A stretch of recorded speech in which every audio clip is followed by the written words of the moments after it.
Kemudian biksu muda gitu ya. Yang pertama menikmati pemandangan di Sajabung dengan sungai-sungainya. Itu kemudian mau hendak ke Lemah Citra atau Lemah Tulis yang saat ini Siti Inggil di Becicong. Itu kemudian diceritakan bahwasanya warga Sari dari sungai dan menikmati pemandangan di Sajabung berjalan ke arah utara.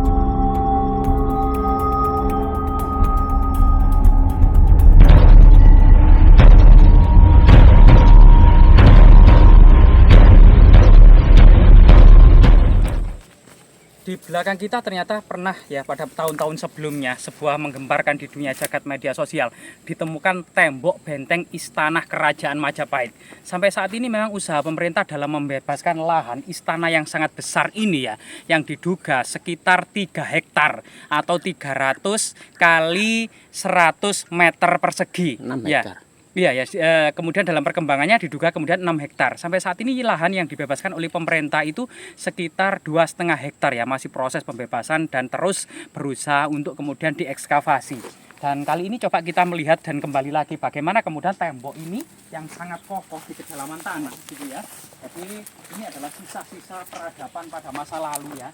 Jadi tembok ini diduga memanjang ke sana ini sekitar 100 meter dan memanjang ke barat ini sekitar 300 meter ya. Dan ini banyak sekali tembok-tembok yang ada di sekitar sini. Ini merupakan salah satu bukti bahwasanya Majapahit itu pernah ada. Kemudian dalam sumber historis ya, dalam kitab Negara Kertagama, terutama dalam Pupuh 12 gitu ya. Baris pertama itu dijelaskan bahwasanya, baris kedua ya, itu dijelaskan bahwasanya di sebelah timur tersekat lapangan menjulang istana ajaib Raja Wengker dan Rani Daha, Pinaka Dewa Indra dan Dewi Saci bersebelahan dengan istana Raja Matahun dan Rani Lasem. Tidak jauh di sebelah selatan istana Raja Majapahit atau Wilwatikta. Artinya ternyata di lokasi ini pernah berderet istana-istana raja daerah, yaitu istana Raja Wengker bersama kemudian Rani Daha, istana Raja Matahun bersama Rani Lasem, termasuk istana Raja Majapahit itu di sebelah selatannya. Kemungkinan di sini itulah yang diidentifikasi sebagai istana Raja Wengker ya, atau kemudian raja daerah yang berkedudukan di Wengker atau istana singgah yang berada di ibu kota Majapahit. Artinya memang ternyata di kompleks sebuah istana Majapahit yang diduga 99 km persegi ini berderet istana-istana raja pusat maupun raja-raja daerah, perumahan para pendeta utama, perumahan para pejabat tinggi, Pate, Tumenggung, Kanuruhan, Rangga, dan Demang, serta kemudian para kejaksa, Darmadaksa Kasogatan, Darmadaksa Kasewan, Menteri Herhaji, dan para tanda serta pejabat tinggi yang lainnya ya. Itu kemudian kalau kita bisa rekonstruksi sebagaimana yang ada dalam kitab Negara Kertagama, wah sangat mengagumkan. Coba kita berjalan dan menyusuri istana ajaib ini gitu ya. Kemudian dalam berita yang lainnya bahwasanya kemudian Empu Prapanca yang nama aslinya, jadi Empu Prapanca itu adalah Empu Prapanca adalah artinya itu orang yang cacat gitu ya. Itu sebagai nama samaran untuk kerendahan dari seorang empu ini. Nama aslinya itu adalah Samget Padelegan Dang Acaryah Nadendra. Itu juga menjelaskan bahwasanya tembok istana Majapahit itu sebagaimana kata-kata Empu Prapanca tahun 1365, kutanya Batabang Umider Makandel Aruhur. Artinya tembok-tembok istana Majapahit itu dikelilingi oleh tembok batu bata merah yang tinggi. Umider itu berkeliling, Makandel itu tebal, Aruhur itu sangat tinggi. Coba ini bayangkan ketebalan ini saja ya. Nah ini saja kita lihat bahwasanya ini semacam kayak apa penyangga tembok itu ya, semacam pilar sekali. Kalau bisa kita rekonstruksi dengan kita bandingkan dengan tembok Wall of Constantinople itu sama, ada bagian yang menjorok seperti ini. Nah ini kemudian untuk pertahanan atau untuk kekuatan dari konstruksi bangunan itu ya.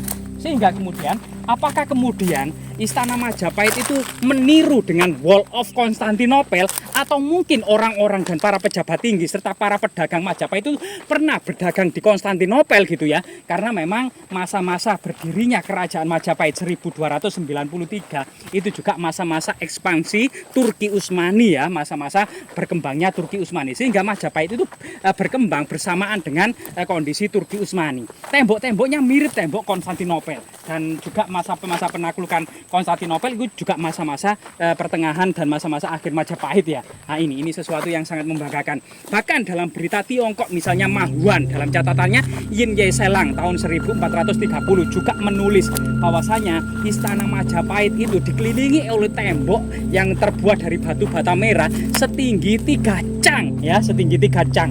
Nah itu. Berita yang lain itu adalah kalau ini adalah bagian dari tembok istana kerajaan Majapahit adalah Kidung Wargasari, seorang kemudian biksu muda gitu ya, yang pertama menikmati pemandangan di Sajabung dengan sungai-sungainya, itu kemudian mau hendak ke Lemah Citra atau Lemah Tulis yang saat ini Siti Inggil di Bejijong. Itu kemudian diceritakan bahwasanya Wargasari dari sungai dan menikmati pemandangan di Sajabung berjalan ke arah utara melewati Banjaran Getas, Sumengkah, Kumitir, melewati tembok timur istana Majapahit sampai kemudian menuju Lemah Citra atau Lemah Surat. Bayangkan tembok yang sangat kokoh dan sangat besar ini ya.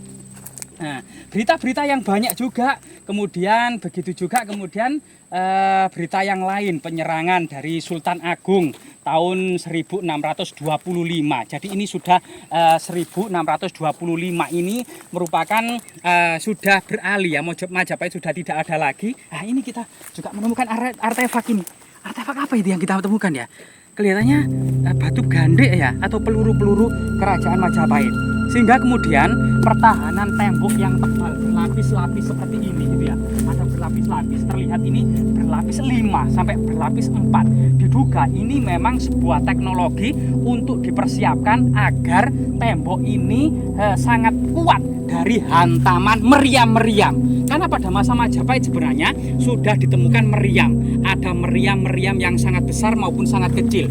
Misalnya meriam panggul yang dibawa oleh individu-individu atau pasukan-pasukan Majapahit yang bernama Cetbang. Nah, Cetbang inilah yang dibawa ke seluruh Nusantara untuk menyatukan Nusantara dan kemudian menghancurkan bajak-bajak laut yang kemudian mengganggu perdagangan di seluruh perairan Nusantara. Termasuk kemudian rentaka. Selain rentaka itu meriam. Selain meriam itu lela. Jadi ada 4 macam meriam buatan Majapahit yang bisa memperkokoh kekuatan angkatan laut Majapahit, yaitu Cetbang, rentaka, lela, dan meriam ya. Semoga kemudian tembok raksasa ini gitu ya menjadi kemudian bukti-bukti bahwasanya jika yang ada di sana, jika teman-teman kita yang ada di Sumatera masih menyaksikan di mana istana kerajaan Majapahit, masih kemudian ragu bahwasanya Majapahit itu hanya legenda semata yang direka-reka oleh Muhammad Yamin, itu yang kemudian yang mengatakan di Jakarta di sana, inilah lihat, ini adalah tembok raksasa